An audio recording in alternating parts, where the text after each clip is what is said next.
My dear students, welcome back to nurses profile channel. 12th result வந்த உடனே நீங்கள் என்ன செய்யக்கூடாது அண்ட் என்ன செய்யணும் அப்படிங்கிறது பற்றி தான் இந்த வீடியோவில் பார்க்க போகிறோம். கட்டாயம் நீங்கள் தெரிஞ்சுக்க வேண்டிய விஷயங்கள் வந்து இந்த வீடியோக்குள்ளே இருக்குது. ஸோ வீடியோவை ஸ்கிப் பண்ணாமல் பாருங்கள், உங்களோட ஃப்ரெண்ட்ஸ் சர்க்கிளுக்கும் ஷேர் பண்ணி கொடுங்க. இப்போ 12th ரிசல்ட் என்னைக்கு அப்படிங்கிற ஒரு மிகப்பெரிய குழப்பம் இருக்குது. 6ஆம் தேதியா 7ஆம் தேதியா இல்லைனா 9ஆம் தேதி தான் ரிலீஸ் பண்ணுறாங்களா அப்படிங்கிற ஒரு குழப்பம் இருக்குது. பட் அஃபிஷியலாக நமக்கு பள்ளி கல்வித்துறையிலேருந்து கொடுத்த தகவல் வந்து 9ஆம் தேதி ரிலீஸ் ஆகுது அப்படிங்கிறது தான் சொல்லியிருக்காங்களே தவிர பள்ளி கல்வித்துறையிலிருந்து அந்த டேட் அவங்க என்ன செய்யலை அப்படின்னா இன்னும் மாற்றலை. பட் நிறைய வெப்சைட்டில் அண்ட் நிறைய நியூஸ் சேனலில் வந்து முன்னாடி வரதுக்கான வாய்ப்பு இருக்குது அப்படின்னு தானே சொல்லியிருக்காங்களே தவிர கன்ஃபார்மாக முன்னாடி வருதுன்னு நமக்கு சொல்லலை. ஸோ நமக்கு ரிசல்ட் வந்து பள்ளி கல்வித்துறையிலிருந்து கொடுத்துருக்கக்கூடிய அந்த டேட் 9ஆம் தேதி தான் நமக்கு ரிசல்ட் வரதுக்கான வாய்ப்பு இருக்குது. அதில் ஏதாவது மாற்றம் இருந்துச்சுன்னா பள்ளி கல்வித்துறையிலிருந்து நமக்கு என்ன செய்வாங்க அப்படின்னா இன்ஃபர்மேஷன் கொடுப்பாங்க. அதுதான் வந்து உண்மையான தகவல்.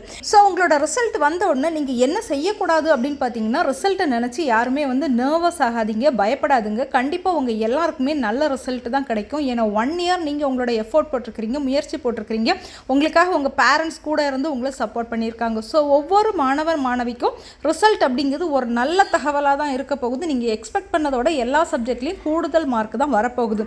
ஸோ நீங்கள் அந்த ரிசல்ட்டை நினச்சி யாருமே பயப்படக்கூடாது, டென்ஷன் ஆகக்கூடாது, நர்வஸ் ஆகக்கூடாது.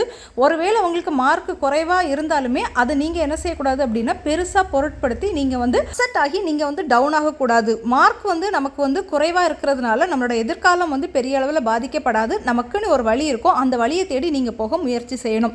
ஸோ 1-2 மார்க் குறையிறதுனால மொத்தமே என்ன செய்யாது அப்படின்னா மாறி போகாது அப்படிங்கிறத தெரிஞ்சுக்கோங்க. பயப்படக்கூடாது, நர்வஸ் ஆகக்கூடாது. தைரியமாக நீங்கள் வந்து இந்த ரிசல்ட்டை எதிர்கொள்கிறதுக்கு இருக்கணும். உங்கள் பேரண்ட்ஸ் எப்போவுமே உங்கள் கூட இருக்கிறாங்க அண்ட் நம்மளோட சேனலும் உங்கள் கூட இருக்குது அப்படிங்கிறத மறக்காதீங்க.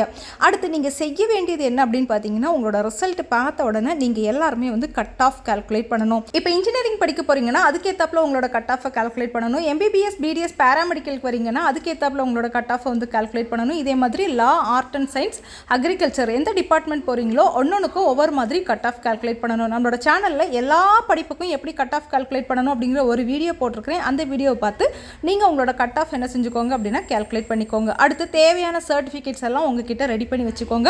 ப்ராப்பராக ஒரு மொபைல் நம்பர் வச்சுக்கோங்க, ப்ராப்பராக ஒரு மெயில் ஐடி வச்சுக்கோங்க அண்ட் உங்களோட சர்டிஃபிகேட்ஸ், உங்கள் அம்மா அப்பாவோட தேவையான documents, Aadhaar card, ration card and பேரண்ட்ஸோட கம்யூனிட்டி சர்டிஃபிகேட்ஸ், இந்த மாதிரி தேவையான சர்டிஃபிகேட்ஸ் எல்லாமே நீங்கள் என்ன செஞ்சுக்கோங்க அப்படின்னா வச்சுக்கோங்க.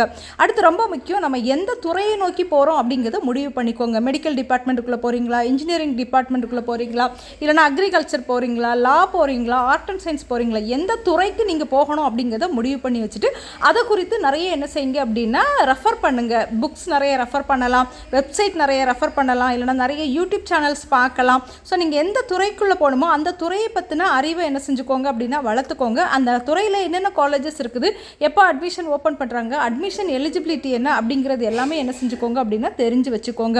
ஸோ நீங்கள் செய்ய வேண்டியது உங்கள் சைட்லேருந்து கட் ஆஃப் கால்குலேட் பண்ணணும். உங்களோட தேவையான டாக்குமெண்ட்ஸ் எல்லாம் ரெடி பண்ணிக்கோங்க. எந்த துறைக்குள்ளே போகிறீங்களோ அந்த துறையோட அட்மிஷன் ப்ரொசீஜர் பற்றி என்ன செஞ்சுக்கோங்க அப்படின்னா தெரிஞ்சுக்கோங்க. செய்யக்கூடாதது என்ன அப்படின்னா பயப்படக்கூடாது, நர்வஸ் ஆகக்கூடாது. இது ஜஸ்ட் நம்பர் தான் ரிசல்ட் அப்படிங்கிறது. ஸோ உங்கள் எல்லாருக்குமே சூப்பராக ஒரு ரிசல்ட் வரப்போகுது. நீங்கள் பார்த்து அப்படியே சந்தோஷப்பட போகிறீங்க. உங்களோட எதிர்காலம் அப்படிங்கிறது சூப்பராக அமைய போகுது. தொடர்ந்து நம்மளோட சேனல் ஃபாலோ பண்ணுங்கள் அண்ட் நம்மளோட வாட்ஸ்அப் சேனல், டெலிகிராமில் ஜாயின் பண்ணிக்கோங்க. தேங்க்யூ.